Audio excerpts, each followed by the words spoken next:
Hi, Dr. Chad Upchurch here, your chiropractor. And today I want to teach you about three powerful words that when you understand these, you really get to understand what chiropractic actually is and how it even works. So let's start with the first word, chiropractic. What does that even mean?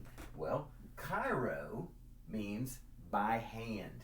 That means that chiropractors use the most powerful tool that we have, which is our hands, in order to help people.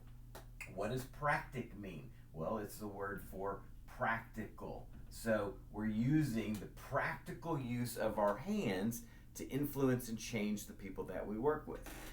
The next word, subluxation. This is the technical term for when a vertebrae in the spine gets out of its normal alignment. And what we teach so much in the office is that it's not about the bones, it's about the nervous system. So subluxation is a perfect word for this because what does sub mean? Less than, right? Like a submarine, below, less than the water. So sub, less than, lux. What does lux mean? Well, lux, let's think of the hotel in Las Vegas called the Luxor. Has that big light that comes up at the top.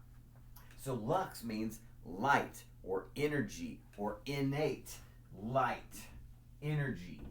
And then ation, or actually ION, is like positive, negative ions. And that's basically talking about the positive and energy state. The state that we're in is the ion state.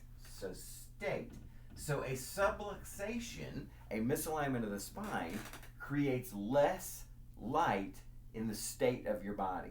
The state of your body is less than, less light, less energy, less healing ability. And then what is an adjustment? An adjust means to modify or improve. And ment is like mental. So mental energy.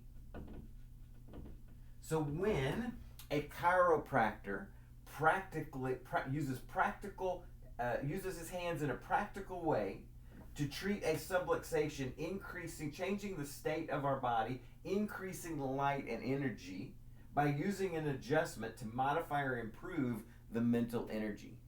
That is what a chiropractor does. That is what I was trained to do, is use my hands, treat the subluxation, increase the energy, the life, the healing, the mental impulse of your body, and that's why chiropractic is so successful. That's why I've been able to help so many thousands of men, women, and children because of that terminology and the effect that that gives you. Hope that helps.